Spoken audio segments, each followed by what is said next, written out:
Hello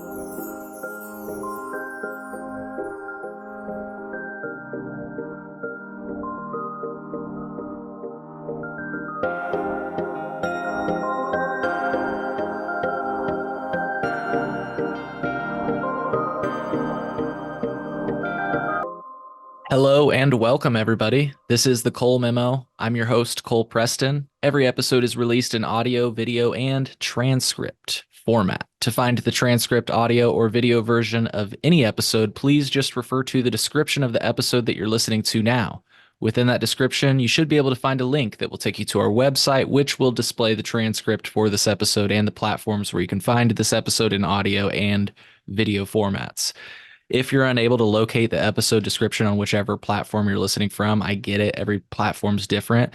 Simply just take note of the episode number and then visit thecolememo.com. From there, you can use the search functionality to find the corresponding episode, and then you'll be able to access the audio, video, or transcript version of that episode. You might also find any links that we referenced during the episode, so that you might be able to do your own research. We're always recommending that you do your own research. So you'll find any links that we referenced during the episode in those show notes. If you're not listening to this episode of the Cole Memo on Patreon, then you're listening to this episode a little bit later than our patrons. To become a patron, go to thecolememo.com/Patreon. This show is brought to you by listeners like you. Equipment, distribution fees, and all of that stuff adds up. As some of you know, I do some traveling. I recently traveled to Washington, D.C. to talk to the folks at Smart Approaches to Marijuana, for example. So if you're able to support me in those endeavors, I'd greatly appreciate it. But if you're not able to do that, that's totally okay. One of the best ways to support our show is free. Just subscribe to or follow our show. Leave us a positive review from wherever you're listening to us from. Favorite this episode, give it a thumbs up, leave a comment, or share it with your best friend. Today is April 4th, 2024, and we're going off the mainland in this episode with my friend Rusty. Rusty, how's it going today? I'm doing great, Cole. Thanks. Yeah, and go ahead, introduce yourself. Tell us where you're calling from and tell us a little bit about yourself. Right. I'm on the Big Island of Hawaii. I live in Puna, the district in East Hawaii, near Hilo, which is the major city, town, and capital of our county. I was raised here on this island for the most part. I was born in Chico, California, but raised here since I was about 8 years old in South Kona. And I've always been close to the land and farming and building. And so that's been it's been like a main focus for me in my life. My main source of income has been building and selling real estate. I've been around the island a lot. I mean, I'm in East Hawaii now, was raised in West Hawaii. So I fortunate to be able to spend a lot of time around the Big Island and know a lot of people and really enjoy it here. Really happy to be. And everybody's heard of the California cannabis culture, so you probably experienced that in your time in California. But I'm just curious. I get the impression that there's a cannabis culture in Hawaii, but I don't feel like a lot of people talk about it. Can you fill me in? What's it like there? Yes, that's a great point. Hawaii was sort of a mainstay in cannabis society in early prohibition days, and between the 70s and 80s, Hawaii was a really bright spot on the global cannabis scene. And yeah, in the late 90s and early 2000s, a lot of attention was spent on California, rightfully. California's been there all along as well. But Hawaii does have a really strong cannabis culture. I believe it's tied to, what I would call a fairly laid back lifestyle. Surfing, obviously, a sort of counterculture movement, born in Hawaii, but popularized, of course, here and in California. So Hawaii is like sort of a twin to California in a lot of ways about the past of cannabis. Especially up into around 2000s when California started to make some really big gains in creating marketplace for medical cannabis, and there's always been a bridge between Hawaii and California. I mean, I'm a part of that bridge. In fact, my being born in California, my father and mother met in California. My mother was from Hawaii. Um, and in those times, that was the early 80s or late 70s. Cannabis was thriving in both places, but in the shadows, Yeah. or in the hills, in the countryside, and um, I'm grateful to have basically my entire life spent among a cannabis community that exists between California and Hawaii. It's been so prevalent in my life. It's something that it wasn't a choice to be around cannabis. I was born into it. In this community I'm from, there was just it was an activity that the back to the land movement really took up. And so, in an area like Chico, California, or in an area like the Big Island, Hawaii, these places were like hotbeds for cannabis growing, or for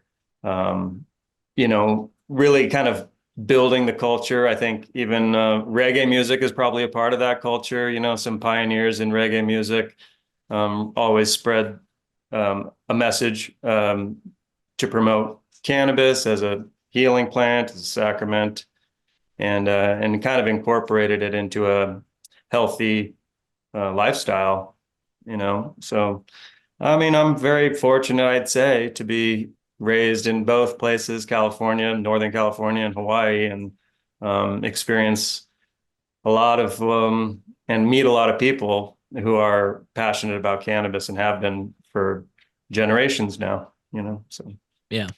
Well, before we talk more about cannabis, I have what might be a silly question. I'll tell you, what it's inspired by first. So I recently was in the middle of the desert in Nevada, in mm, this town in the middle of nowhere. And I remember going to a gas station and I was like craving some candy.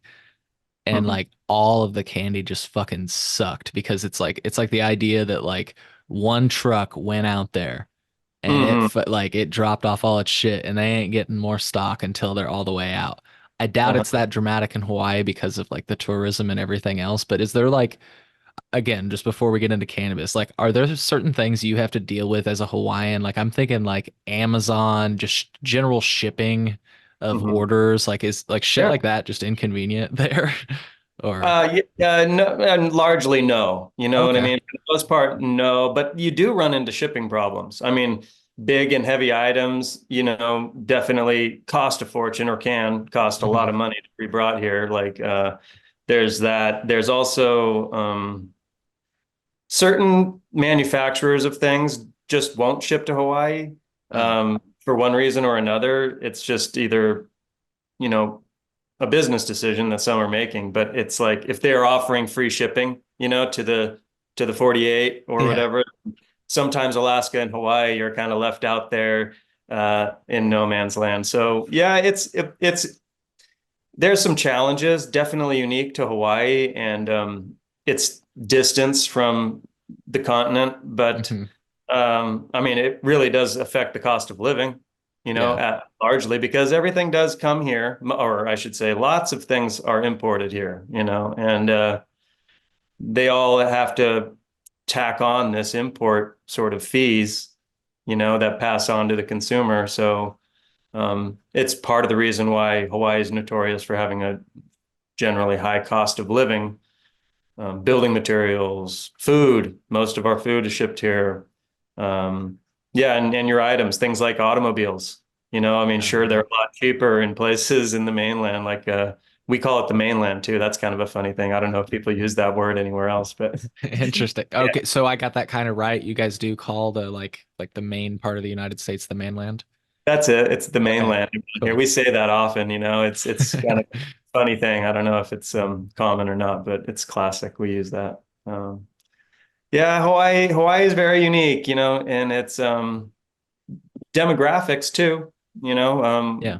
We're a melting pot. There are lots of different groups of people from different ancestries, collecting here. It has an interesting culture that is kind of open and receptive to a diverse group of people. It's an interesting mixture, lots of Asian folks, lots of um, what do I want to say? Pacific Islanders, from like Samoa, Tonga, Micronesia, etc., Tahiti. So it's just an interesting. I mean, it's like the main city, or the largest city in the Pacific is probably. I mean, in the central of the Pacific is Honolulu, Yeah. and so it attracts a lot of people from all over the Pacific region. Um, and Yeah, for that, it's an interesting makeup of people here, and there's this sort of a melting of culture.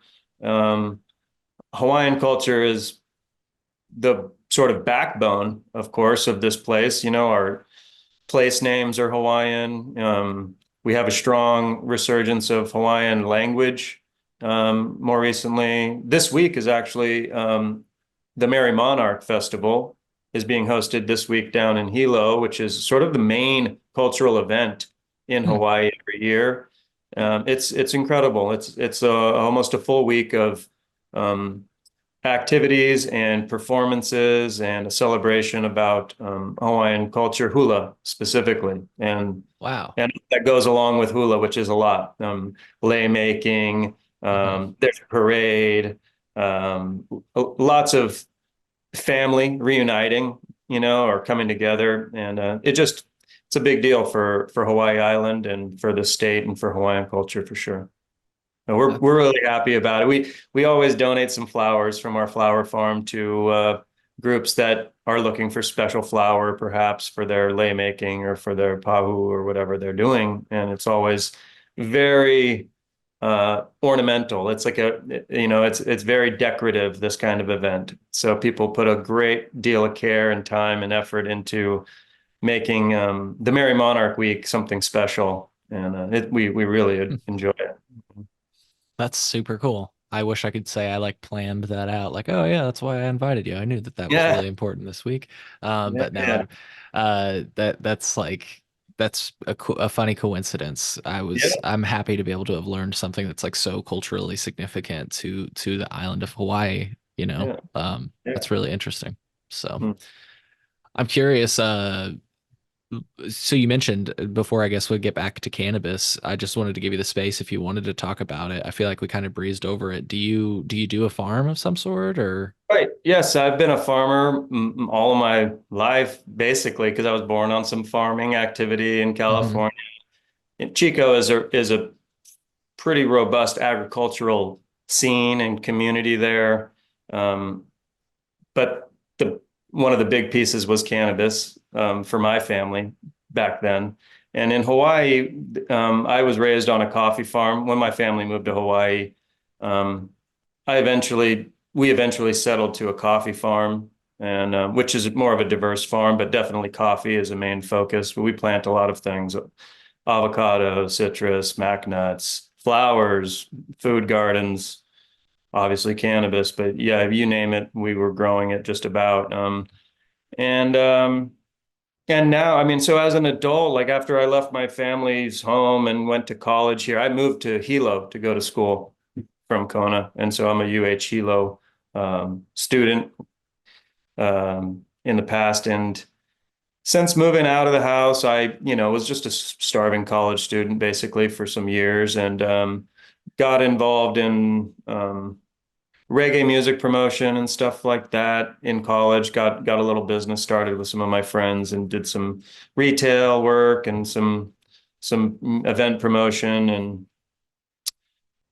cannabis has always been around me, so we were always dealing with cannabis in some level, way, shape, or form.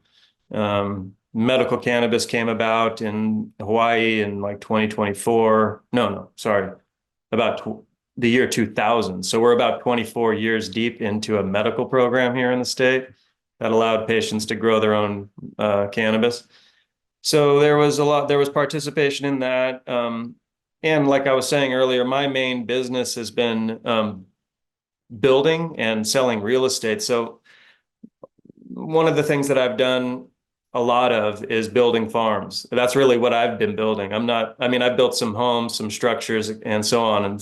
But the big picture for me was always developing a farm to a level that somebody would want to move into it and get a little, just like a step ahead from taking raw land, which is what we see out here, a lot of raw or overgrown or fallow land. And my forte has been selecting properties and improving them, building some farm infrastructure, and then eventually selling them.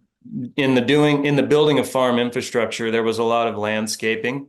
So there was a lot of nursery work related to just moving landscape plants into into a landscape. So I've just been playing with landscape plants a lot. Of course, edible plants, like planting edible plants on these farms, has always been there, a big uh, positive sort of value creation aspect to any real estate that I was playing around with. So, and now I'm settled on this, what was like a defunct anthurium farm and flower farm. And that's been my project recently. And that kind of coincided with our entry into hemp.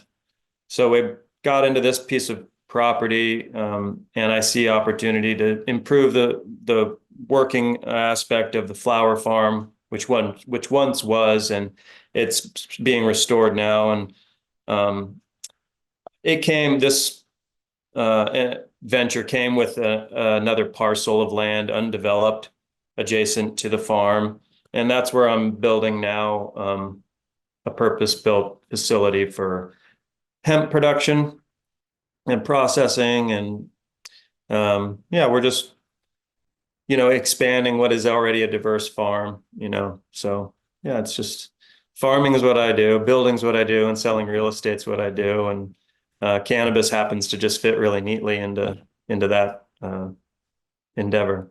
Hell yeah. That's super cool. I'm so excited, yeah, to talk to you about this. I didn't really even realize it until you started going through it, and I had to Google, yeah, what you said. Like you say, in 2000, Hawaiian Governor Ben Cayetano, I hope I didn't Right. butcher that name. Nice. Signed into law Act 228, allowing medical cannabis card holders to grow their own cannabis or appoint a caretaker to do so. In doing Yeah. so, they became the eighth state, but the first to do so Yeah. through an act of state legislature. Oh, that's interesting. Yes. Illinois always says they're the first to legalize cannabis adult use via That's legislature. But that's probably accurate. Yeah, yeah, because we can't get that part done around here. yeah, yeah. We can't seem to get over that hurdle. But But I want to yeah, talk. it's a Go shame. ahead. Sorry. Well, it's a shame because we were an early mover, in some ways, in cannabis reform. And like, I mentioned earlier, just that Hawaii has this really deep, long history of having this plant a part of our community and a part of our lives. Um, and it's been disheartening and disappointing that Hawaii has sort of dropped the ball and allowed allowed the state to kind of fall behind, in making progressive steps forward to help move this legalization movement, into a better place. So it's a bit it's lamentable. Yeah. I'm curious though. So is it today, is it the same situation where it's like a mostly a caregiver, grow your own type of situation? That is mostly where we are. I think it was about 2015 or something, but about 6 to 8 years. I can't remember the exact dates, but in the mid 2010s, we enacted some policy to allow for vertical dispensaries, a Mhm. vertical licensing program. So we got 8 licenses throughout the state, which has been underserving, the medical patient community. Right. It's left the state, in the lurch as far as the building infrastructure to supply the local demand for cannabis, But is there a vibrant caregiver scene to supply that demand? Yeah, there is. There's a lot of folks and I'm one of them who have been a caregiver for a patient for many years. Um, we are not alone in that. There's thousands. I think there's about 30,000 member participants in the medical program, so Mm, patients, yeah. registered patients. Uh, that number might not be perfectly accurate, but that's close, I think. And so it's not a huge number, it's not like hundreds of thousands of people here. That number is kind of it might skew a little bit in terms of not really truly representing the number of people who are, choosing to access cannabis, grow it for Right. themselves or otherwise. Like, so yeah, we have this medical program that's kind of mostly, I would say, depending on caregivers and personal cultivation. There are the 8 existing licenses, and some will say that they're getting maybe 50% of patients into those doors um, throughout the state. That number, I don't know if it's accurate or not. I don't know what we're really looking at. Earlier, just a couple of years ago, I heard that number was 30% of registered patients were actually um, regularly accessing their cannabis through the dispensary program. So in any case, it's basically not a complete program in terms of providing safe and affordable access to patients. Uh, the most affordable thing for patients to do, obviously, is to grow their own or to have a caregiver grow their cannabis for them. Um, and that does suit a lot of people. But it's an interesting place because it's unlike like Northern California, cannabis has been so prominent, prior to any of these policies being enacted that there's just a fairly massive legacy uh, marketplace, I guess you could call it. But basically it's a culture of cannabis is growing like commonplace, like Right. it's it, it's Yeah. been easy to come by. It's not expensive. You don't have to go to a shady corner of a shady alleyway to find it in most cases. You know what I Right. mean? It's obviously shady elements in the world, but for the most part, Hawaii is it's like a community oriented place. It was a small place, people know each other. Hmm. There's like 2 degrees of separation on this island, and so people can, just find what they need, through their friends, family, community, coworkers or whatnot. And that is what the cannabis marketplace is in many places, like in prior to any reform. Uh, and yeah, and so we're kind of stuck in this limbo now in Hawaii where we're kind of half stepping in the direction to create a medical marketplace. Like literally about half of the medical patient group is seeing a marketplace for it. Hmm. And we're just not quite even ready to approach adult use cannabis, apparently, which is absurd, because again, it's just commonplace. There's no way that this toothpaste is going back in the tube, like that. There's no way for cannabis to be eradicated, and only be provided through a legal outlet in the near future. You know what I mean? Like we're far from having a mature, unified marketplace here in Hawaii. And I see this as sort of a theme across the country. That cannabis policy has bifurcated the market, and there's a lot of finger pointing. Um, and I think that's a problem that needs to be addressed like head on. And I don't believe that like enforcement could possibly be a solution for that. being here in Hawaii on this island in particular, like we felt the brunt of like what, and in Northern California, it was the same way, but the drug war was waged heavily out here. Eradication efforts, enforcement efforts were quite strong, and it wasn't really able to make a big dent in the supply. It just raised the price of things, Hmm. because there was this sort of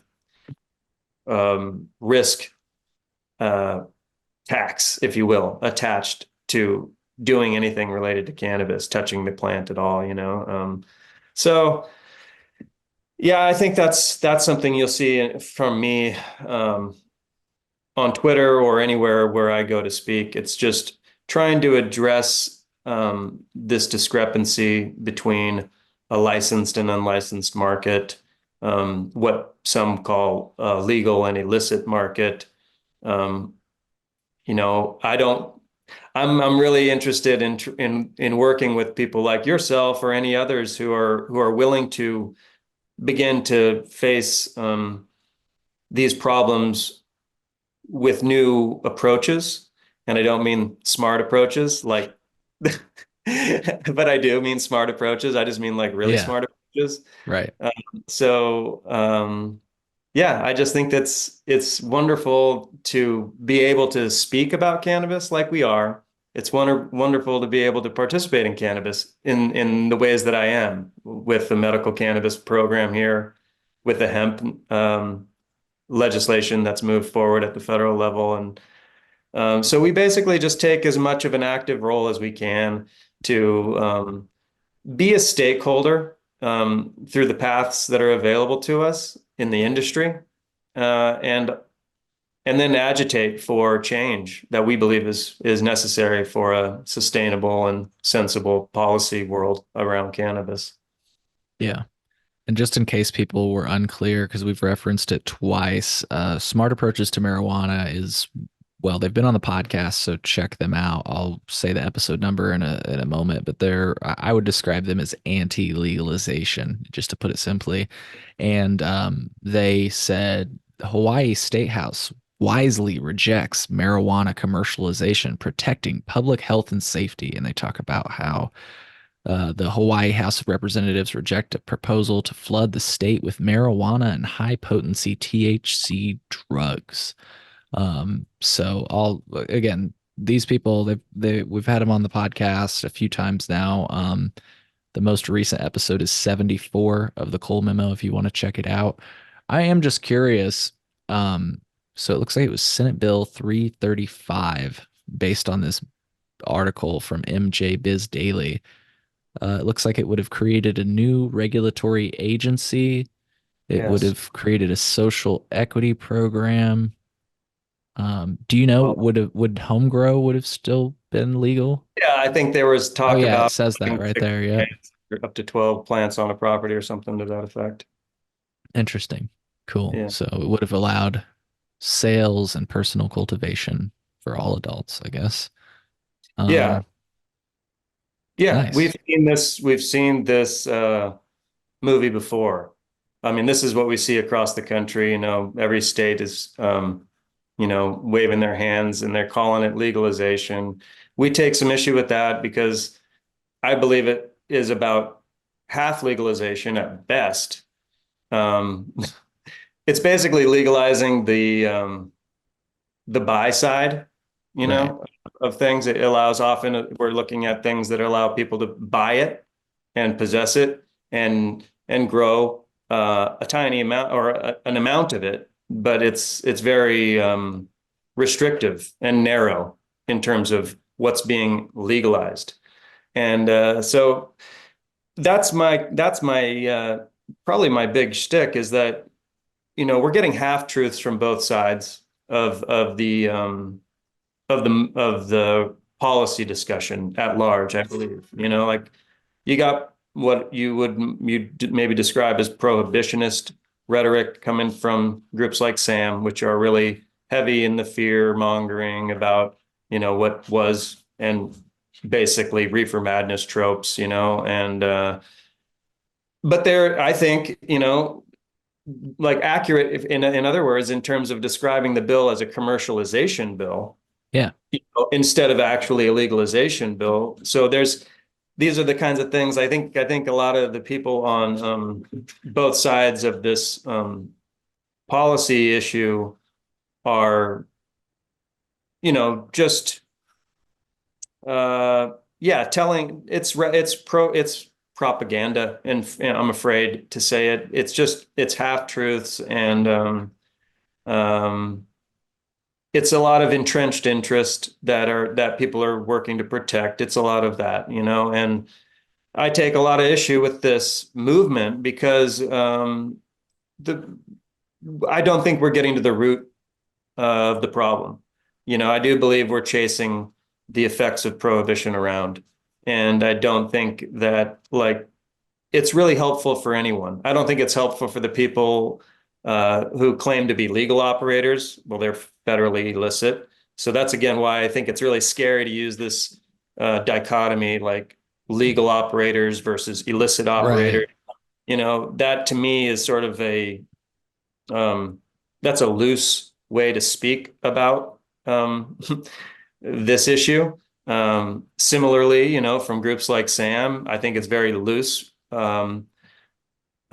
intellectually to be like harping on these um, uh, social fears Yeah. that have grown around cannabis in its years of prohibition. So that's really where I feel like I'm kind of stuck between a rock and a hard place, because on one hand, there's a corporate narrative. They're always championing what they call legalization. I don't believe it's actual legalization. And then there's the other end, the criminal justice side of things that are just like, we like to be able to arrest people for cannabis, basically. We Yeah. think cannabis is like public enemy number one, and like we don't like the smell. Oof. You know what I mean? Like there was some really shallow thinking when it comes to addressing the depth of this human problem, which Right. is prohibition. This is a it's more than a commercial issue. It's more than commerce, but many advocates and activists have been able to point out that we're legalizing money before people, you know, Exactly. and that Yeah. becomes that just kind of, I don't know, it's emblematic of what I think is a crisis, in public trust right now, related to our government. I think that that's one of the reasons why I find cannabis policy fascinating, aside from me being a long time uh, member of a cannabis community, a cannabis society here in Hawaii and in California. And recognizing the fallacy of these laws, like knowing that the government is kind of forcing people to do the right thing the wrong way. Like it's like Right. cannabis is always the right thing. Like there were communities like I'm raised in who are like, you know, we don't want you drinking a lot. We don't want you, doing white powdery substances that you don't know about or know where they're from. You know what I mean? Like there's this plant, you know what I mean? And it's always been a good companion to humans, and it's a better way to deal with your stress. I mean, Hawaii, life is a stressful event largely, and I believe humans gravitate to things of substance like coffee or tea or sugar or cannabis or alcohol or tobacco to cope with our lives. We're living human lives. Yeah. None of us are perfect. The world isn't perfect. But I do think, America took the wrong step, in prohibiting hemp and cannabis, and then took a really bad step in waging a drug war and using cannabis as a tool to easily prosecute people. Uh, and I think it's just way past time that we rectify those big criminal justice issues and social justice issues. Um, I think that we're doing ourselves as a society a huge disservice by advancing commercial aspects of cannabis prior to addressing these horrible social traumas. And Yes. I have to admit and even apologize for my own trauma because like I don't want to be traumatized um by cannabis, but in fact I am and was, and being a second generation, actually I'm a fourth generation. My grandfather, who's from Hawaii, was touching cannabis. My mother touched cannabis. I'm touching cannabis. So I'm a third generation grower. I've got a son, and I want a future where he can use cannabis, grow it. If there's a business to be had, then well, that would be great too. But we are a cannabis family, if you will. And it's been traumatic. I mean, I feel like the drug war was waged on me and my family. I mean, I didn't end up in jail, thank gosh. Um, but it was always a threat, and it just really builds distrust with our institutions of law and the people we put in power to change laws, to build a better society. So, you can sense my frustration and even my trauma, and I'm not proud of it at all. But it's where it comes from. It comes from a place of pain. There is a pain body inside of me that's been afflicted by these laws. So Yeah. that's where my inspiration to work on this problem comes from. And I hope that maybe we'll be a part of making this a positive change. But it's really stubborn. Yeah. That, Dude, that was so well said. I just had to kind of let you go because you're, yeah, you're talking about all the issues that I really care about. And I know you've shared one of the videos that I had made with Representative Carol Ammons and her kind of talking about from Illinois, her talking about like the shortcomings of legalization. And I always say it in air quotes, legalization here in yeah, Illinois. Um, One of the things she said, which is exactly basically what you just said before legalization, was let's look at this not. She said, I know the state is strapped for cash. Let's look at this not as a revenue issue, but as a social justice issue. yeah, And that's exactly what you just said. And like you say, the folks at SAM, it's interesting because they, like you say, they're just disingenuous when they argue. But when I have them on, they truly do understand the issue. Like I was talking about corporatization and commercialization. They truly get that issue, but they just take it in a disingenuous way. So it's yes, like you say, you when you look at that press release that they made or whatever you want to call it, yeah, it's not wrong, but it's also like the direction they take it in is just disingenuous. But yeah, I like you say, I don't know how we get people to look at this issue in that way. And unfortunately, it seems like history is repeating itself. Um, Box Brown has this, the comic artist oh Box yeah, of Brown. He has course. this really good comic. I'll try to find it really quick just so I can display it for our audience that's watching. He basically says that, Amsterdam. Oh, here it is. Mm. I'll share it right now. He says, one of my concerns is losing momentum for legalization. I can't zoom this in, unfortunately. Mhm. Um, the Netherlands has a small, hobbled together cannabis market riddled with major problems. And it has a little arrow pointing to a person on a bicycle. And it says, illegally transporting weed from illegal grow to legal shop. But they've lost the political will to fix it. The average person sees the cannabis issue as over. I mean, you even Mm. see it in like movies like Harold and Kumar, like they Mm. travel or they try to travel to Amsterdam because the cannabis issue is over there, right? Right, Everybody thinks the cannabis issue is over there. And it's like, no, it's right, not. Like, yeah, you right, can go and buy it in a store, but right. it's still like illegal outside of that. And to your point, I had an attorney on and he said he's brought this up to different prosecutors and everything else.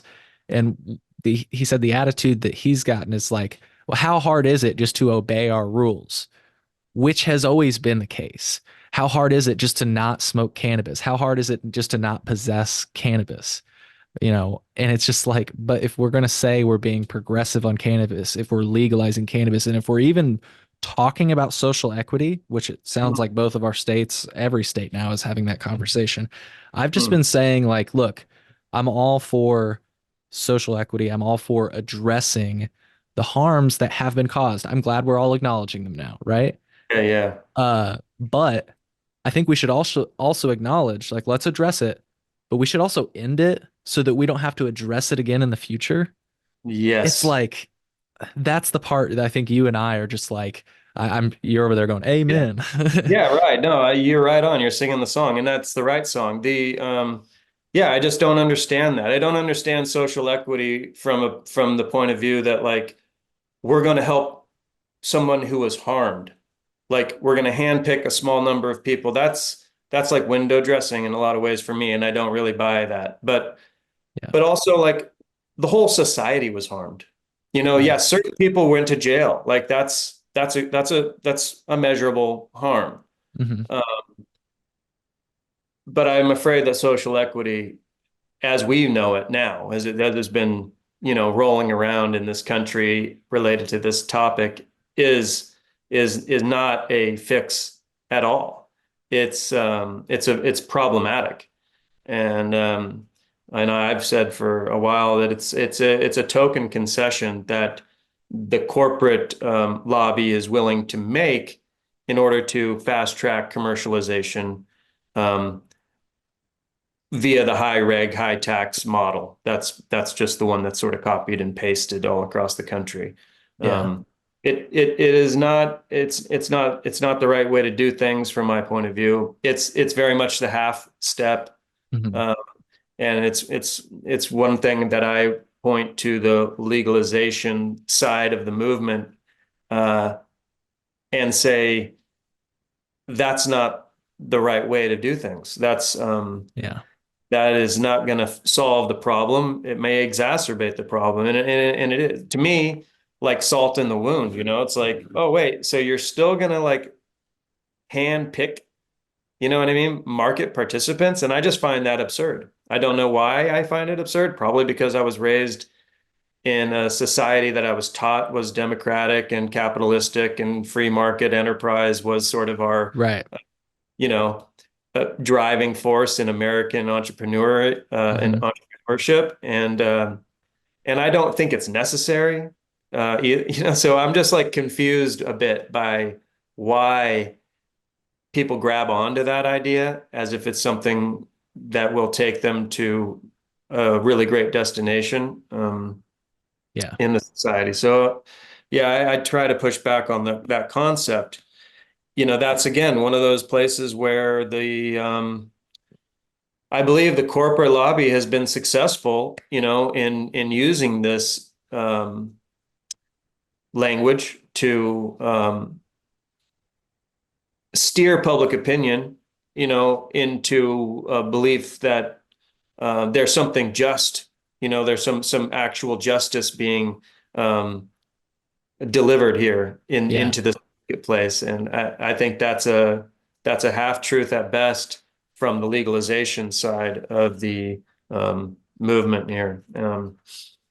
Yeah. I think the big issue, and this gets really to the point, I think it's like we haven't seemingly found any other enforcement mechanisms other than using the criminal law. And that was explained to me by an attorney. He was saying, like, he said, like, he deals in the criminal law, but there are like different ways to deal with offenses. He's like, you could deal with this as a business offense instead of a criminal offense. So like if somebody's practicing without a license, let's say. Yeah. And I think that's a good way to look at it, or an interesting way to look at it. And another thing that you were talking about, like the whole idea of, yeah, another thing that Box Brown said, actually, I'll try to find this one now, is, we want to vote with our dollars legally, but we can't until everybody's on the ballot. This idea of limiting the market, and it's all about money, really. Everybody wants to try to dress it up, but really, when you get people down to it, even our governor himself says we limited the number of licenses so that the price wouldn't get so low that people would not get edged out of the market. Um, Yeah. Yeah, The only, that is really scary, I think. I think yeah, it's really scary to want to maintain a prohibition premium for your quote unquote legal businesses. That's some really scary things. So you know what I mean? Like, yes, so you're going to continue to drug war that to fix prices, you right. know, in what is supposed to be a legal market.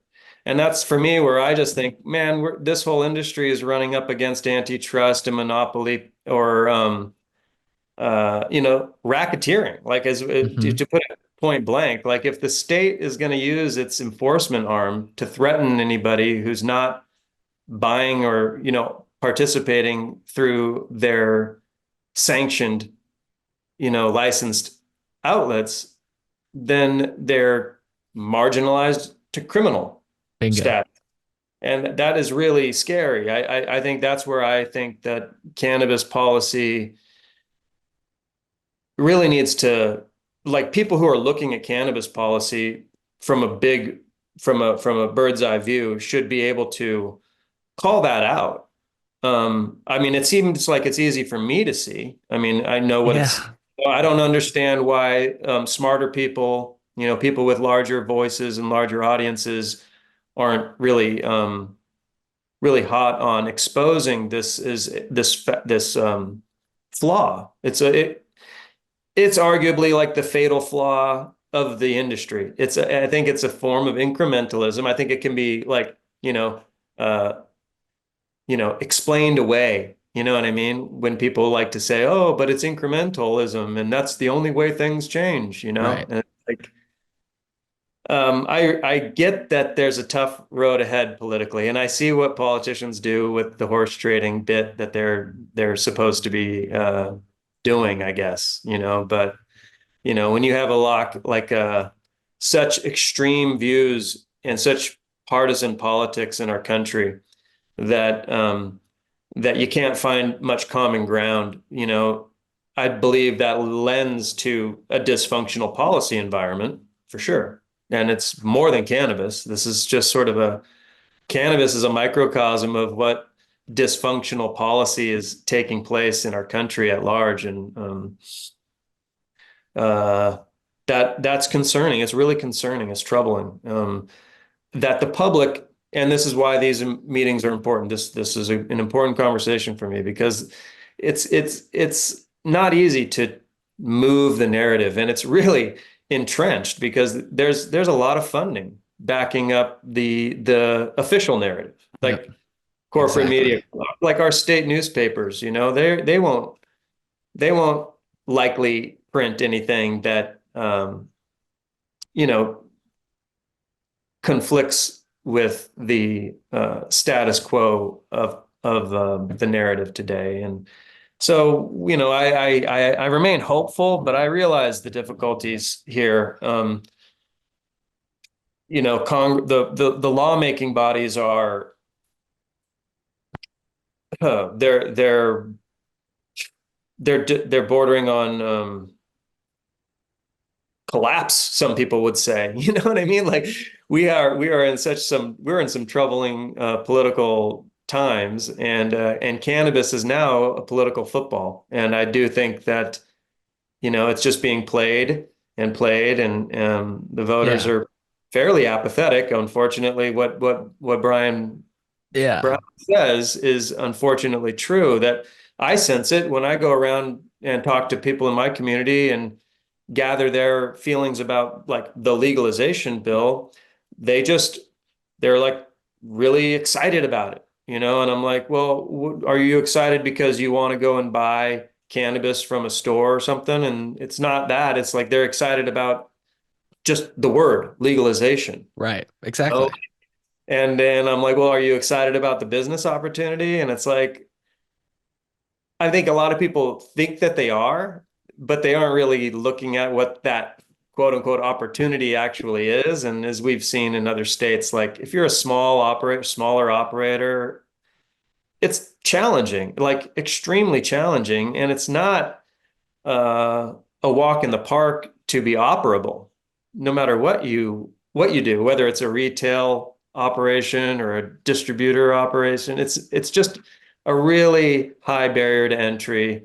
And when you look at that barrier and you relate and you compare it to what my options are if I were to like go to a community college and get a trade certificate and go right into the workforce and start making 50 bucks an hour or 100 bucks an hour as like a union electrician or something like that, you'd be like, or to take that money and find a piece of real estate to invest. In other words, when you compare the cost of the opportunity to other opportunities, it might not be your best option. You have to really love Right. what you're up to, and this is hard work. This is moving physical matter.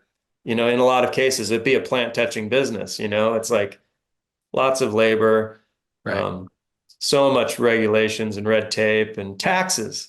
Right. And so, and all of a sudden you're kind of just And no taxed. guarantees. No guarantees, which is good. Right. That's one of those things that I'm full fan of is like enter at your own risk. Thank you. No Yeah. matter what your business is, you know what I mean? Right. Like, I don't care if it's a coffee shop or if it's a dog walking business or if it's a tech company startup, something of that sort. Like, I'm not interested in the government being your backstop. I'm Right. not interested in the government constantly changing the rules to help you succeed. You know what I mean? Like an individual company or a group, a small group, relatively small group of private companies like that. That's where I get really turned off by lots of policy measures, especially I can speak about this in Hawaii. Um, like going back to the 2015, 2016, or whenever that was, that they started this medical dispensary program. Um, the state since then, every session is dealing with some kind of law or bill or proposal, I should say, to like encourage the growth and support these 8 private businesses.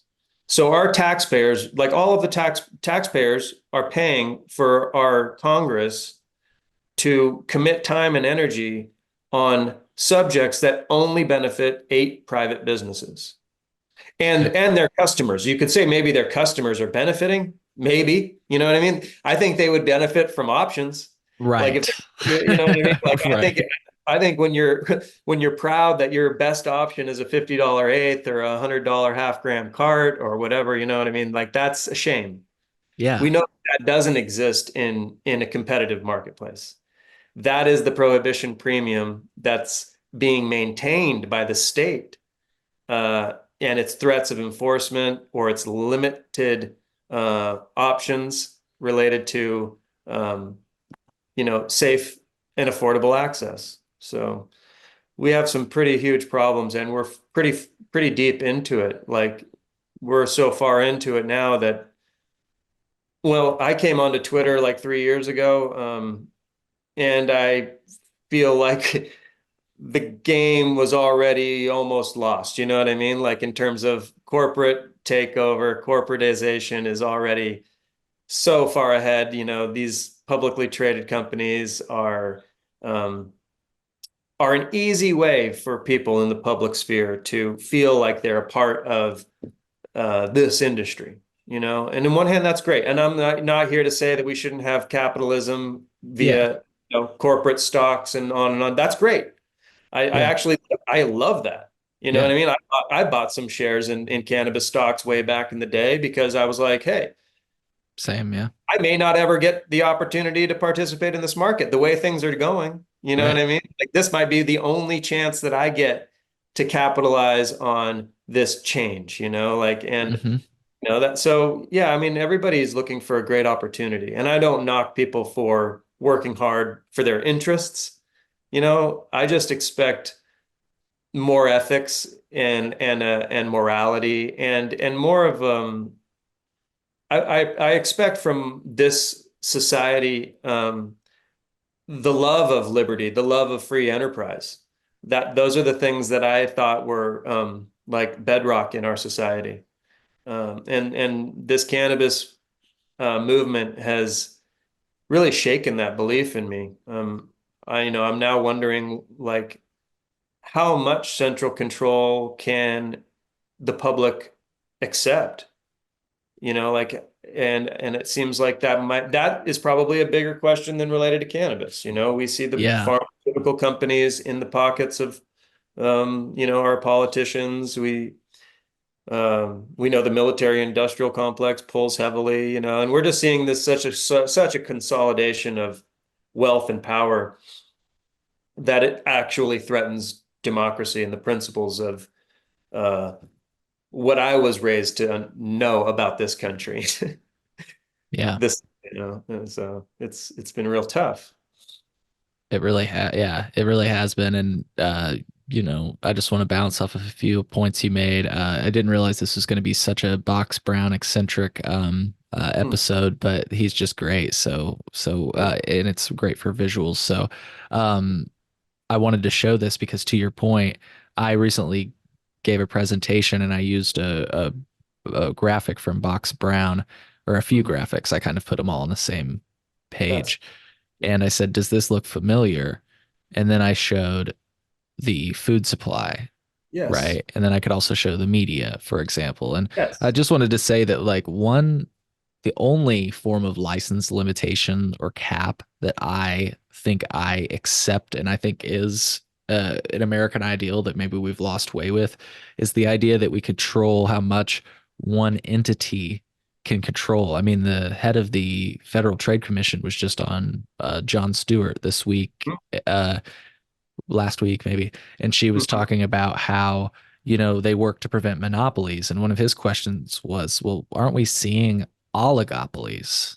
Hmm. It's like, how do we prevent that? And that's what we're seeing in cannabis. That's what we're seeing in food.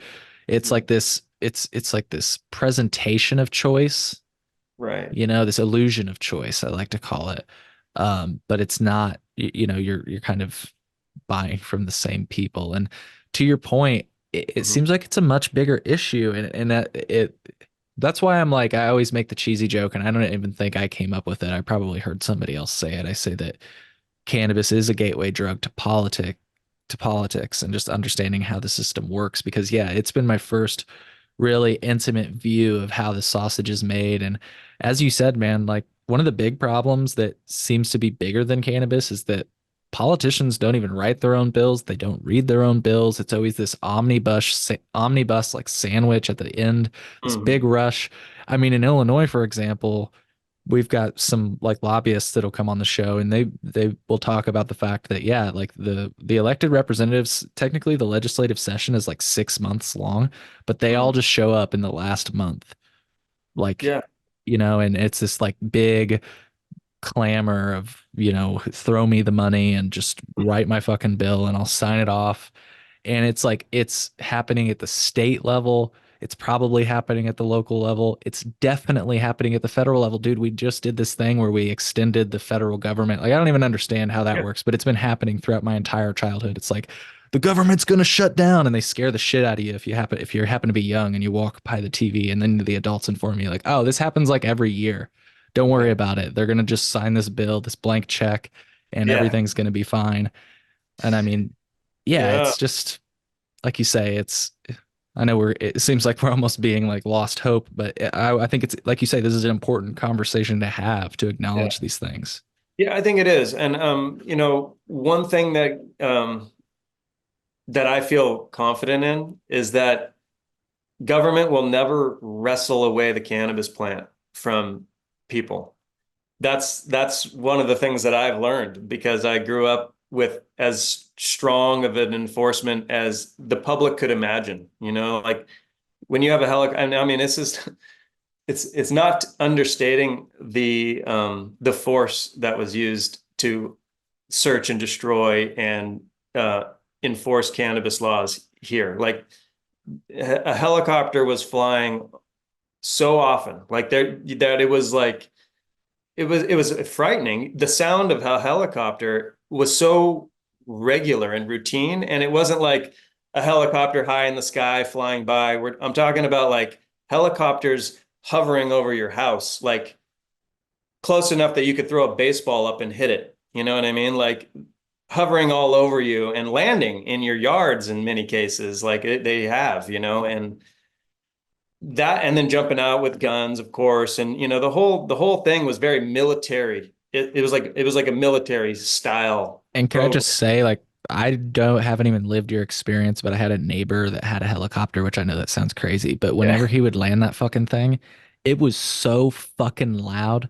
So Yeah. it's like this sensory overload. You're like, what's going Yes. on? And then people are Yes. rushing in. I just wanted to paint the picture a Yeah. little bit. Yes. Oh, it's intense. It's like being in a war zone, sort of. You know Yeah. what I mean? And especially if you know that these agents, have the will and desire to like hurt you or hurt your family, you know what I mean? And like that is really heavy. And I don't see our society going back that way. I don't think that's in the will in the hearts of the public at all.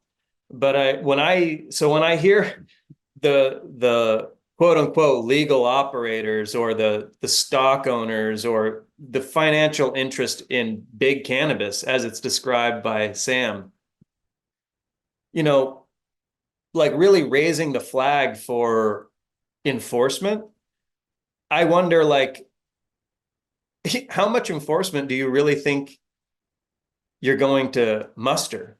You know what I mean? Like, and how effective is that going to be? Because it's going to be ineffective. You know what I mean? And if you're not going to go back to the, 80s, 90s when they started camp or green harvest in Hawaii, and like with that level of federal money and state money being spent on eradication, like to support some businesses, like I just don't see how that makes sense. Like to me, that's just like it's unrealistic, to imagine that the cannabis plant is just going to disappear off the face of the earth and only exist in licensed production facilities. Like that's just not going to happen, from my accounting.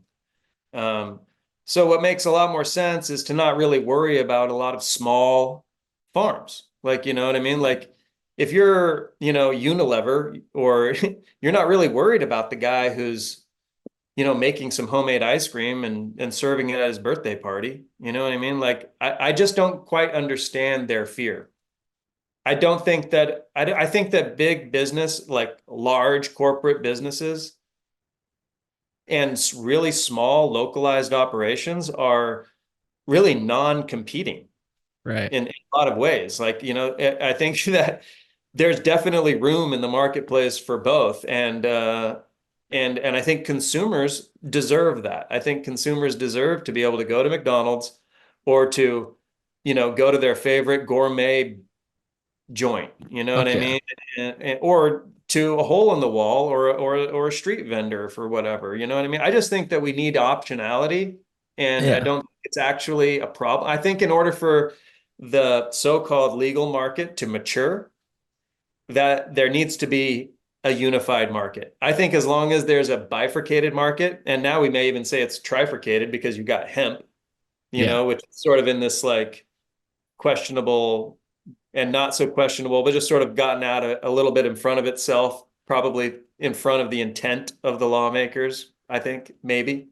But in any case, there's like three markets, perhaps, like, and I think it makes so much sense if you want to see a mature marketplace, if investors want to be able to really chart the course of growth going forward, that there's a unified marketplace, because I think these three separate markets are not conducive to maturing the marketplace. It's not conducive to maturing any business model within those three uh, sections. So this is why I think it's a little bit um, concerning that we continue to build policy that would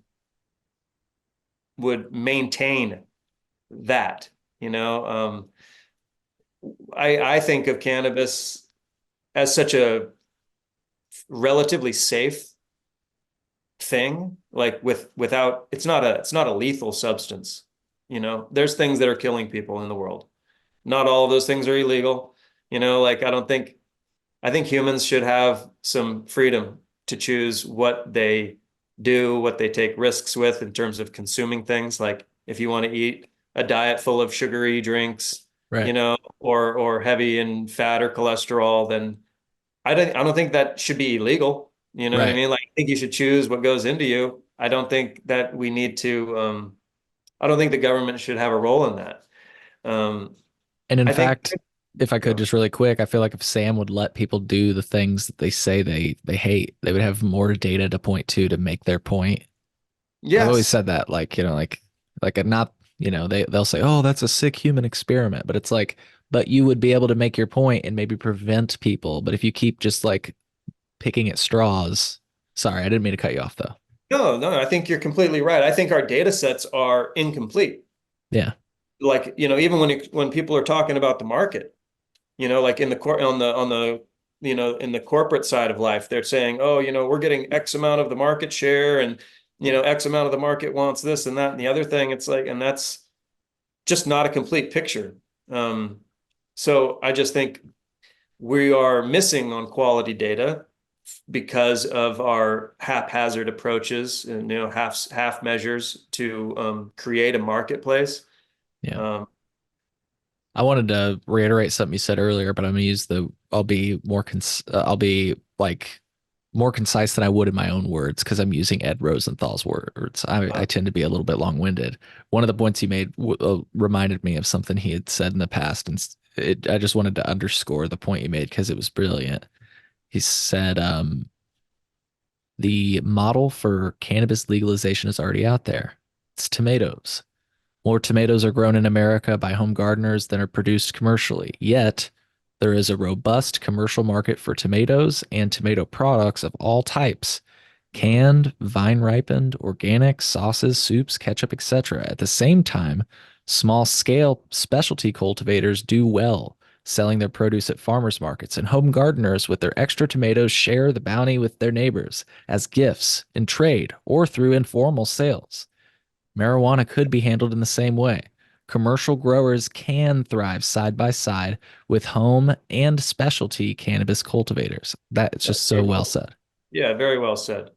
And I think some people will claim like you can't have a free for all.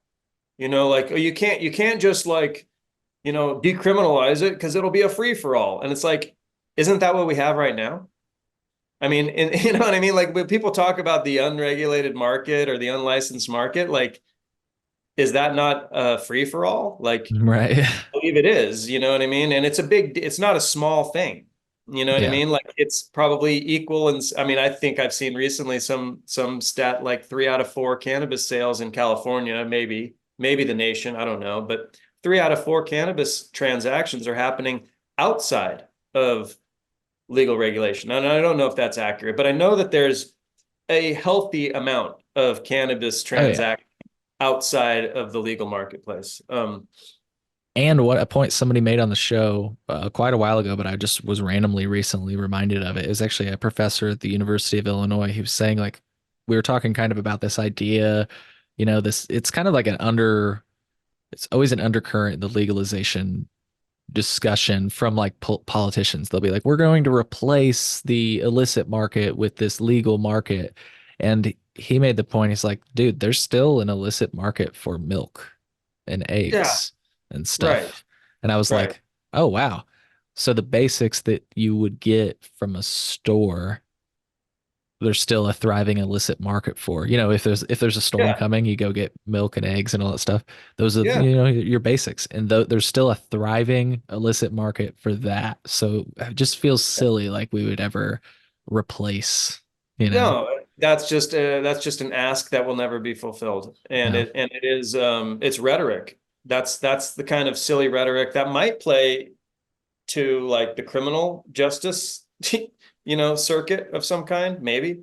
But it's absurd, I think, that we would want to have a lot of energy spent on what is actually what will be a really kind of a small fraction. Again, like going to the tomato thing, it's like it doesn't actually end the industry of growing tomatoes. The fact that it's legal and that you can plant a tomato and you could give it to your neighbor, or you could go to the farmer's market and sell it, like that has no material impact on whether or not, Heinz is going to sell a lot of ketchup this year or something, like, and so or the fact that there might be a new entrant in the tomato, like spaghetti sauce scene, you know what I mean? Like, why? I just don't see why. In fact, I think having this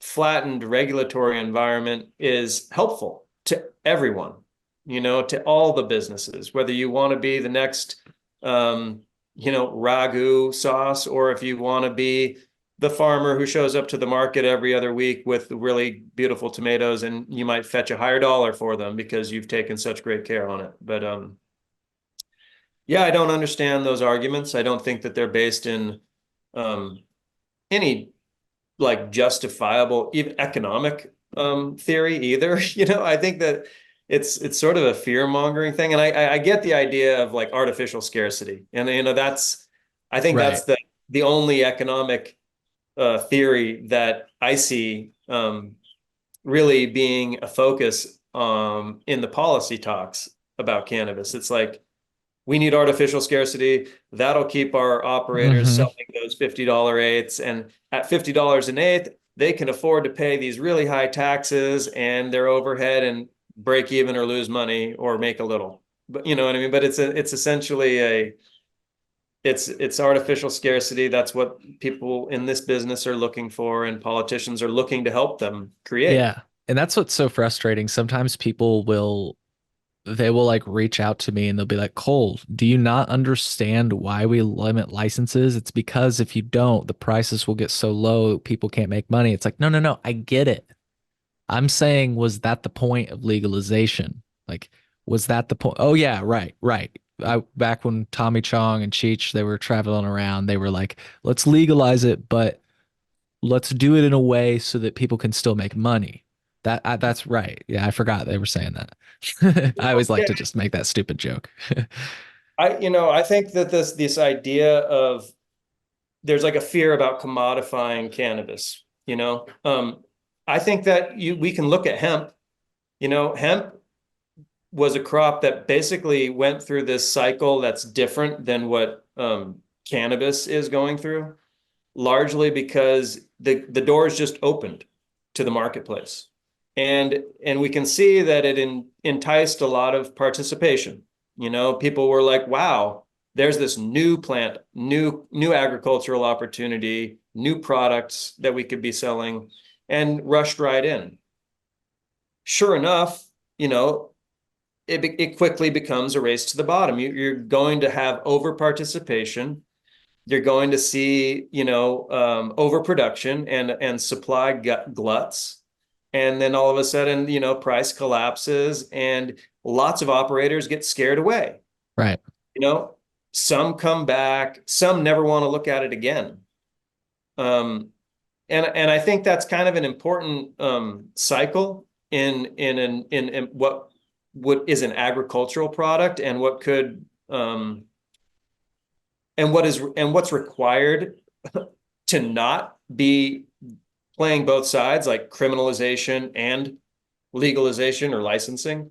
And so I think, and look at what hemp has done. Like, since then, hemp is quickly like emerged as a viable market. People are making products, they're putting it into all the different retail channels they can find. They're finding customers, they're making sales. They aren't battling with such high regulation and such high taxes that their businesses are unsustainable.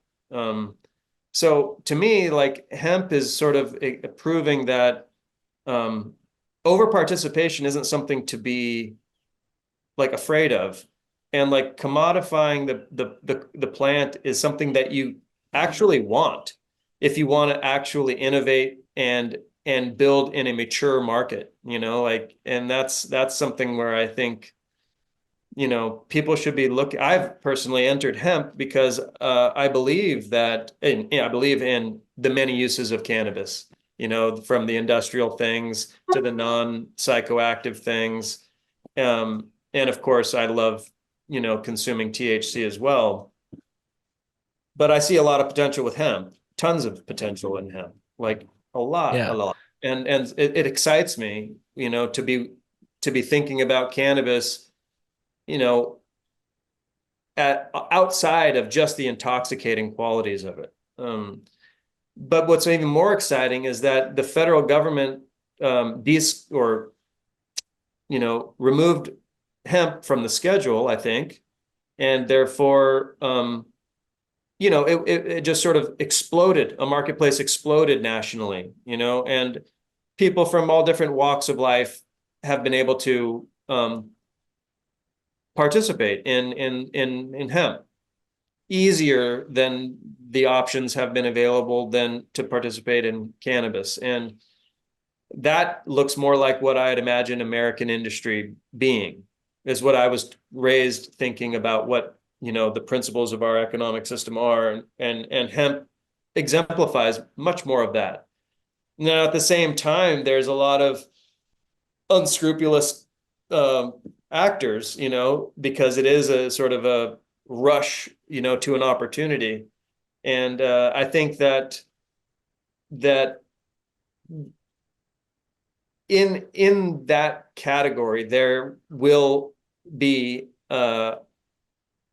lots of people exiting because they aren't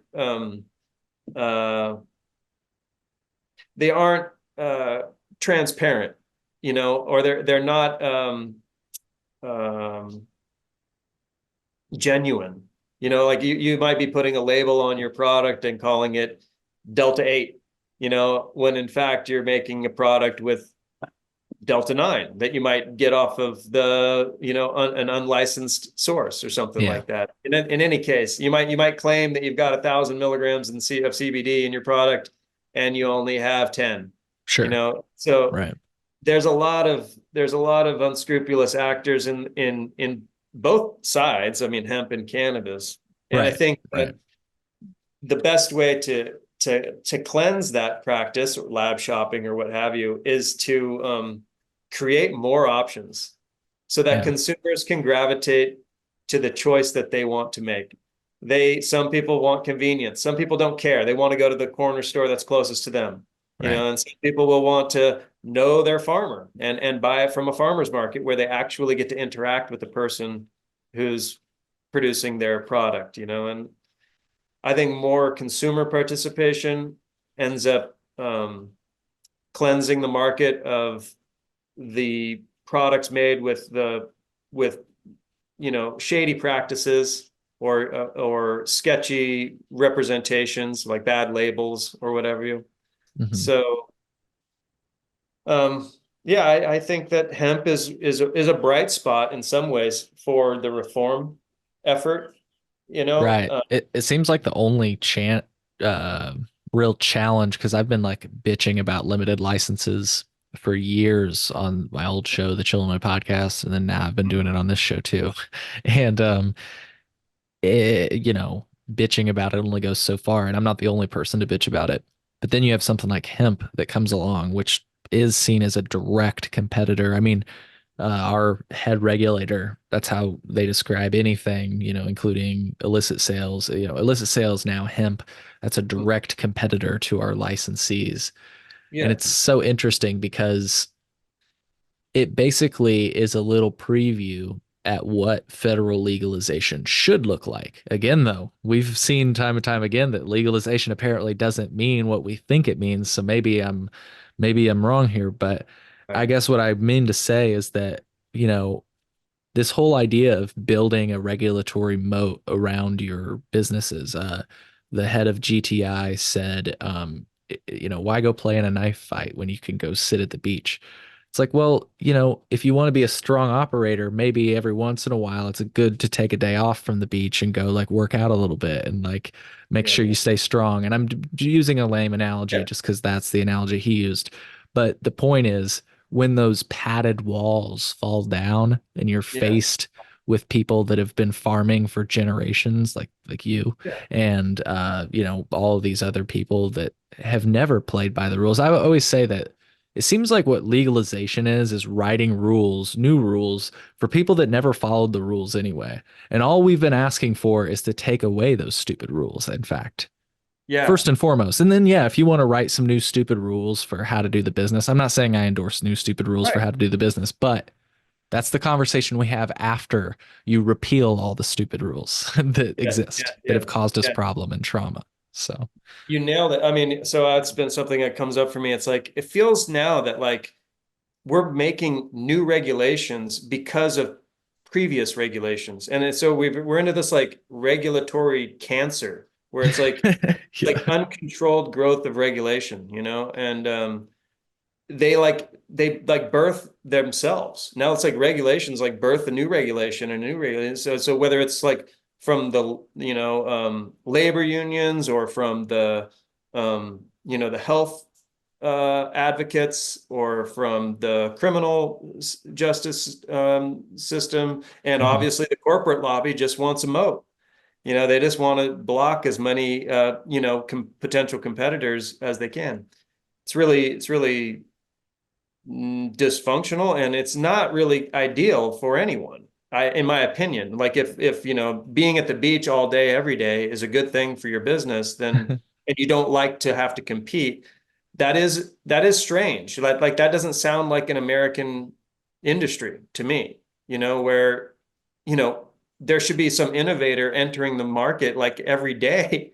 Right. Like and that's just what I expect from our economic system, but we don't get with cannabis. But you just really nailed that point, because federal legalization, if it ever happens, will invite a different sort of um, competition. Interstate commerce, huge potential Yeah. problem. It's a huge potential problem, and it makes me wonder whether or not MSOs who have committed such great capital to state siloed programs, if they're actually genuinely not interested in legalization. Like, this is why I think Schedule 3 appeals to them in a lot of ways. You know what I mean? And why you don't get a lot of outspoken voices from inside the big cannabis industry supporting descheduling. Like, you hear some politicians, a handful of them, at the federal level or at the state level. You hear a lot of lawyers talking about descheduling and how it is so important. You hear some policy advocates, like Drug Policy Alliance is a loud one. They're Yeah. really vocal about the need to deschedule cannabis as opposed to rescheduling it. But you don't hear that from the Wall Street crowd, No. because it's true that they won't benefit from it. They won't benefit from a national or global marketplace. Like, it would require a whole revamping of their business model, perhaps. So those are concerns. One of the biggest opportunities being all the way out here in Hawaii with a small population and lots of people who grow cannabis, like I've been describing. Like, cannabis is like, you throw a rock, you hit cannabis in Hawaii. It's like there's so much of the cannabis here that it's not the ideal marketplace for green thumb industries, perhaps. You know what I mean? Like, unless the state will continue to like ramp enforcement.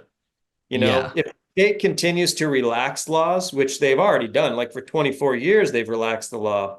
In the last 24 years, I've barely seen a helicopter, to put it that way. You know what I mean? Nice. Prior to that, and even up into that period, I'd say about 10 years or maybe 15 years ago, the skies really got a lot more peaceful.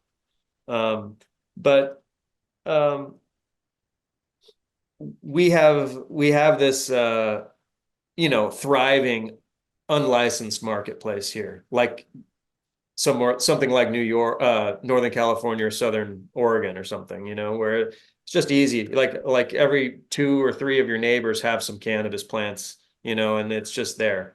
Hmm. So the price is in the unlicensed marketplace is already really low, like it is in California, which means that, having a $400 ounce for sale in a retail shop is not really attractive. Right. to many of the local people here. It's like, well, that's crazy. I haven't paid $400 an ounce since 2000, like, why would I do that now? Nowadays, my neighbors are giving me cannabis, Mhm. like they would with tomatoes.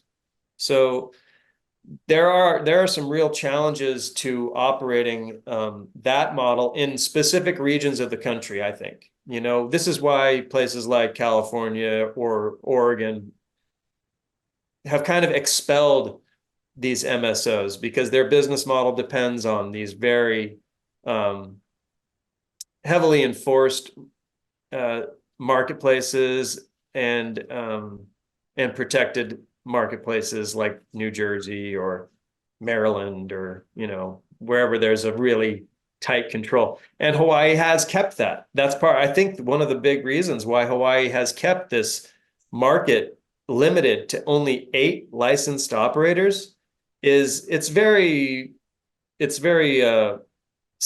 representative of the modus operandi of these of Wall Street cannabis.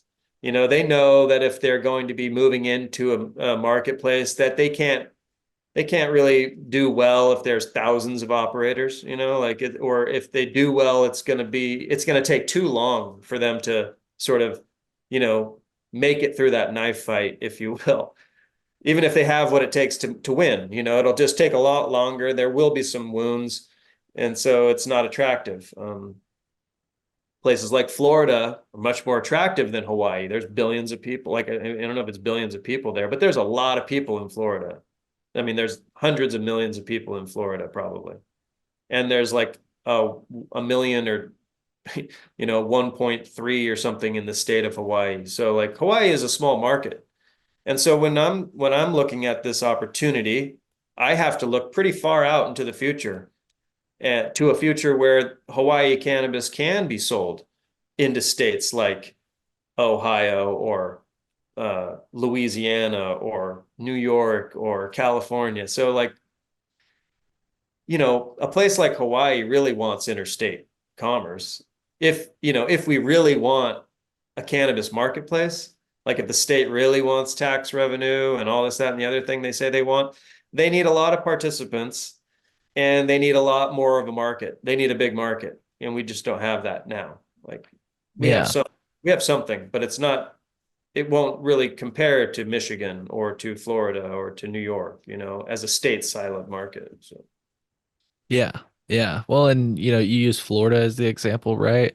Like is that right? You use yeah, I Florida. use Florida. That's a limited So life market there. yeah, absolutely. Yeah. Big limited license market. You were right. The Huge population. population, here's the population difference. And but to your point, like Florida likes to, well, sorry, actually it would be Georgia likes to, export their peaches. Florida likes to export their oranges, right? And Yeah. I think you're going to see that dynamic just naturally Yeah. become a thing. You get bourbon from Kentucky, Right. there's just Yeah. going to be like places. Coffee from Hawaii. There you You know, go. we're like the only state. I mean, there might be a little bit of Wine. coffee production going on in California or Florida, maybe, but yeah, Hawaii is one of those states of the union that is renowned for having a few really great agricultural exports. Flowers, tropical flowers, of course, Mhm. orchids, um, anthurium, actually. Um, and cannabis. Going back again to the 70s and 80s, like Hawaii cannabis was very much on the map. It was being shipped Maui out. Wowie. Thanks for bringing that up. Like yeah, this is people might contest this perspective, but I believe that names like Maui Wowie, certainly regional brands, and less a variety or a cultivar. So like Maui Wowie, I believe, is a moniker for cannabis grown in Maui. It is just how it was sold. When it was either sold in Maui or sold outside of Maui, it became a distinction of that region's cannabis produced. Same way with Kona Gold or Kauai Electric. Like in Right. my experience, and I've been around a long time and know a lot of people who were playing this game in those days, and what I'm saying is when somebody tells you that they have the Maui Wowie or Right. the Kona Gold, you definitely take that with a grain of salt. That was a cannabis grown in a region in a time. You know what I mean? Like Well, in it's like there's a dispensary, sorry, but just to give you a funny example, somebody says they sell Moroccan hash in Illinois, and it's like, you know, like they're probably yeah, not doing it like the Moroccans did it. I'm just saying. right, exactly. If it's not scraped off a floor in Afghanistan, it's not Afghani hash. You're right. So yeah, those are some of those things that come up. Hawaii is world renowned for cannabis because it was such a prolific producing area in the day, and it still is. You know, I mean, we're probably growing more cannabis here now than we were then in some ways, but we're not getting it. It's not on the register, you know, because it's a lot of it's just going out the back door, like it was and has been for a long, long time. So Hell yeah. it's a shame. That's it. No, I love it. I love it. Go out the back door. Hey, I just wanted to play just a few little clips that I had queued up just based on some things we talked about. Here's some of the you mentioned rhetoric. Here's some of the rhetoric from one of the lead sponsors of the Illinois bill. It's just interesting to hear. This is when we were leading up to legalization. The governor and lawmakers agreed on a bill. This was, I think, before it was signed into law. So we're just having conversations at this Yeah. point, right? Kelly Cassidy and I first introduced this bill 2 years ago, over 2 years ago. I'd come to the conclusion that prohibition simply does not work. Nearly 800,000 Illinoisans use cannabis on a regular basis, with over 95% of those purchasing it in the illicit market. Too often we have unsafe products that are laced with rat poison and fentanyl. We hear about people dying from this. Teens report easy access. 4 out of 5 teens say it's easy access to cannabis products. And communities have been devastated by the impacts of the war on drugs. We've seen this around the state. It's this weird like sandwich of ideas. Yeah. You know what I mean? That like Right. like a punch in the gut to the illicit market, but then like, hey, the illicit market's not so bad. Because the war on drugs was worse. Right. It's just the It's war on just drugs like, was so bad. Yeah. And I just, that is an impressive, little piece of language. yeah. Like you say, like, how can you like slam all that together and feel like you've delivered something concise? I don't know. But, um, yeah, that's a great point to the rhetoric. You know, it's like, yeah, we have to say that we're done with the drug war. You know, we're done with it. Right. But, you know, the problem is like if it doesn't come through our state licensed stores, we have to go back to drug war. Bingo. Yeah. So it's a really strange hypocrisy. This is it. And half truth, you know, like, yeah, we want legalization, but we don't like the drug war, but we do. You know, we actually need the drug war in order to have legalization.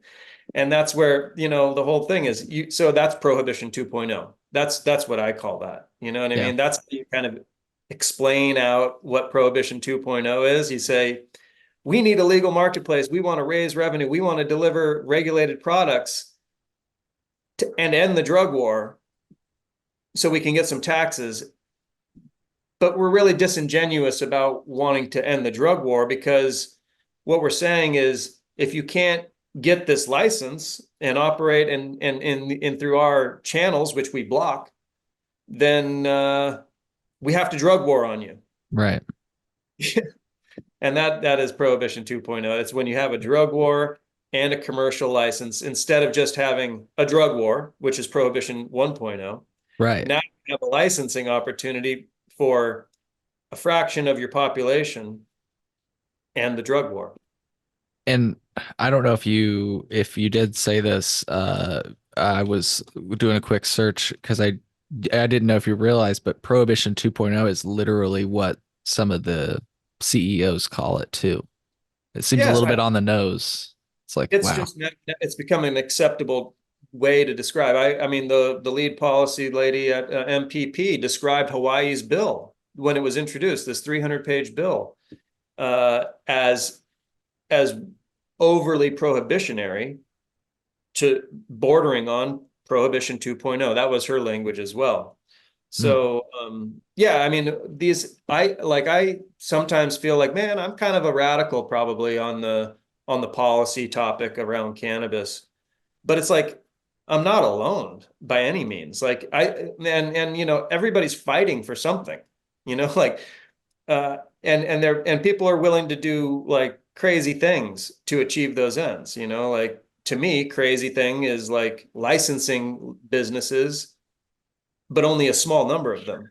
Right. You know, like that's crazy. I think, you know, that's wild. I also think it's wild to not create a legal market path Hmm. for businesses of all sizes, from the guy who's growing and trading it to his neighbor, that he should be protected. Like I realize that there's no practical enforcement on a lot of this stuff. Hmm. So why not just strike those laws right out of the book?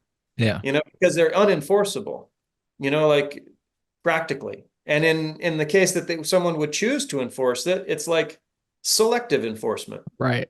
because it's so prevalent. And I'll make an example right now. Is like we have a fella, and I love the guy. I don't have anything wrong. I mean, I think he's doing something great, but he's just popping up a tent and selling cannabis seeds um, wherever he does it. He can be in the Walmart parking lot. He could be Hmm. like on the side of the road, and he's just doing it.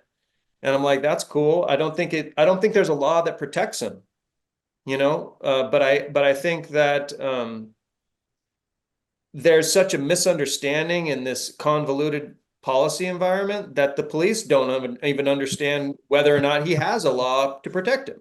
Right.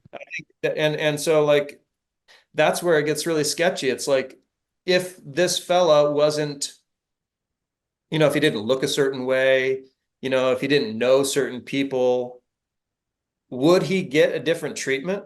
You know, Right. like, and that's what I'm afraid of. And that's what bothers me so much is that we now have laws applied unevenly, selectively, and there's such confusion even about what is protected by the law, especially when you open the THCA can of worms, that law enforcement kind of just throws up their hands and they're like, well, we don't know.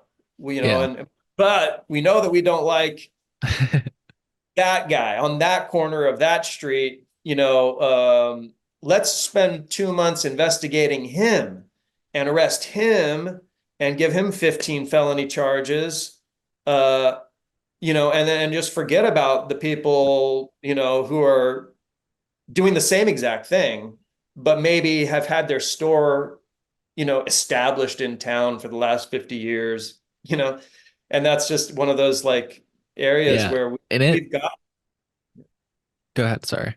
no, we've got to make laws that are evenly applicable and Yes. actually enforceable. Otherwise, we're just that's where it becomes like it's like threats. It's like hanging this like threat of enforcement Yeah. over your head, not knowing whether it's going to fall on you or not, but it's just there, you know, and it's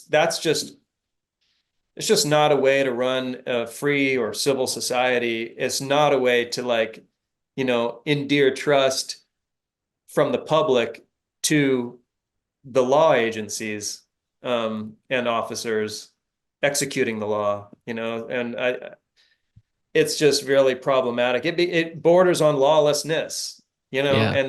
and then you go, well, that's, you know, I feel like what it's you're talking actually about is not. discretion, right? The Yeah, discretionary power they have. you're going to have a discretion. So people are going to choose who they like. In New York is a great example of this now, you know, right? There's like lots of operators. They say thousands. Um, Apparently they can't manage it. And I believe it. You know, if they shut those storefronts down, that's like they can't, for one thing, apparently. You know, they don't have the time, the money, the resources, or what have you. But I also just don't think there's a will. You know, like I don't think that the I think society's kind of moved on. Like you said earlier about Amsterdam, it's like people think it's a done deal. Yeah. Cannabis is legal, you know. So that's really what I think needs to happen is that the laws and the policy needs to catch up to the public opinion on this. And I do think the public at large probably doesn't want to see people prosecuted for the same activity that the state is licensing someone else to do. We are obviously seeing less and less arrests, and that's a positive thing. I think that points to this reality that like there isn't really a will to enforce the law that much. I think even among the law enforcement community, they're like, well, this is a weird law now. Like, I don't know who's doing the right thing and who's doing the wrong thing. But like, if I see this guy walking down the street and I smell cannabis, I'll have to arrest him. And it might be that he thought he was legal. He might be like, well, I bought this out of a store, right? And it was THCA and I bought it legally. Yeah. I just put my money across the counter. I took this product. I'm smoking it. I see people smoking all the time. I see people smoking all over. Like we got celebrities smoking. We got celebrities talking about they're flying their cannabis with them in their private jets to New York to do the Saturday Night Live show. Like at what point, you know what I mean? Is it just harassment now? Like, and not really law enforcement. You know, this is because the laws are so confusing and vague that the public and the law enforcement community are kind of like, what are we really doing here? You know, and I think that it just points to the fact that we're past the time to create an even law. And I think the only even law is to just say it's decriminalized. And you said this earlier. It's like just wipe the criminal aspect off the table.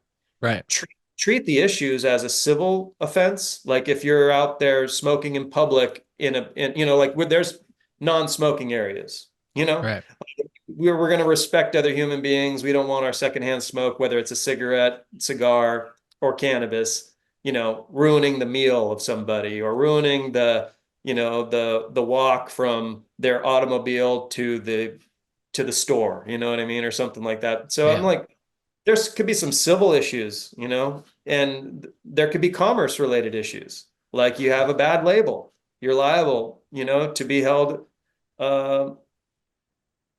you know, you're liable to be brought to court over misrepresenting your product or something to that effect. Like, I get it, and there could be fines related to things, you know what I mean? But I understand that that there might not be a will to just like erase all laws and have a true free for all. And I don't think that's something even we would expect, you know, like when people say, but you know, but you don't want regulations. It's like, no, there already are regulations actually, but we don't need is to think that we're having to write a whole new book of rules to deal with the plant. You know what I mean? That we're already dealing with. And we have rules for agricultural production. We have rules for, you know, processing an agricultural product into a manufactured good.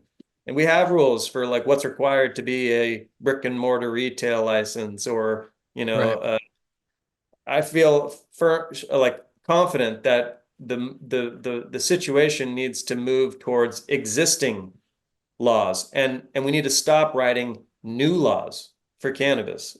We just have them already. We have agricultural rules. We have all that we need to govern in a regulated way this activity. Yeah. An interesting element that I just thought of, I was about to say it in a different way, but like this idea of testing standards with cannabis, because as you said, you know, like there are already regulations in many different states, but we should also acknowledge like part of like the whole talk about legalization was that it never killed anybody. And even if it did, I still don't think that warrants it becoming illegal, criminal. Like you said, we have the right to, earlier in the show, we have the right to like indulge in many activities that are unhealthy. So like, you know, it is what it is. But again, I just wanted to say that like, you know, I'm not saying these testing standards aren't good. I'm not saying that you can't, you know, that whatever. Do what you want, but it's also important to acknowledge that like cannabis has been sold unregulated forever, folks. So like, you know, again, I'm not saying we can't improve, but I'm also saying like, you know, one of the things I talked to about this, or I talked with a cannabis testing lab here in Illinois, and they were talking about how operators, like people wonder why the cannabis is so dry here. And I've heard it from multiple operators and multiple labs that the standards are so like strict that the product, and it has to be sold in CPG, so not a consumer packaged good, not deli style like cannabis is usually sold, like strawberries and everything else. And so you have to dry it out to ensure that it doesn't mold in the container because it could be sitting on the shelf for a long time.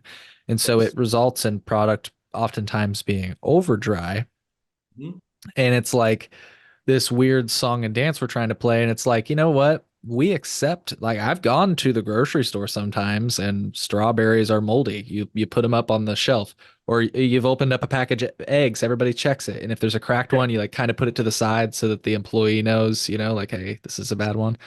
Um, yeah, I'm Yeah. just saying we have ways of dealing with this problem already, and it's funny we're like over regulating it. And again, Yeah. I'm not saying there's not room for these regulations, but sorry, go ahead.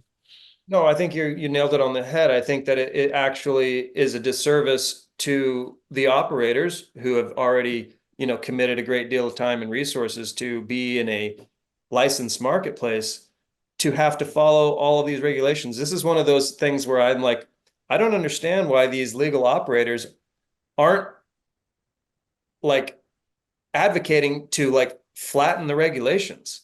I get that it's going to bring more competition in, but it also allows you to be competitive with Right. in this what ideally would be a unified market. Like some people like dry cannabis, some people don't like it super sticky.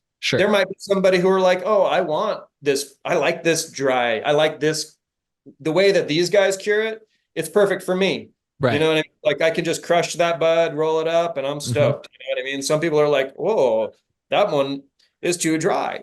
Right. Like they ruined it. You know what I mean? And like, and so I think that we need all of that optionality, like Hell to yeah. be the dry cure guy or the moist cure guy. And it's in all of that nuance, obviously, where your your differentiation might exist, like what plants you choose to grow and how you deliver them to your consumer, whether they're in the raw flower form or, in a vape or what have you. So there's a lot of uh, ways to compete. You could be really good at one thing. You could just be great at a pre-roll, right? And have like the people's favorite pre-roll in town. That would be great. I just don't see the need for overregulating, and testing is a problem for me. Like I Yeah, think that it has obviously it's a problem industry wide, sure. Canada to every state in the country. Lab shopping is it's it's something we understand really well. We were the first in our state to buy a gas chromatograph. We use it in-house. We understand, my wife is a lab scientist, and so we understand the procedure of, sample prep, collecting a sample, the whole nine when it comes to acquiring good data from your instrument, and it's really easy to fumble in one way or another and arrive at a result that you might desire, like whether it's higher Yeah. THC or lower. Like lower is also an issue now because we're talking about THCA and the labs that can produce these results and say, oh yeah, you got 30% or 28% THCA and less than 0.3% THC. Like, unfortunately, we have to take the lab results now with a grain of salt because they're that easily manipulated.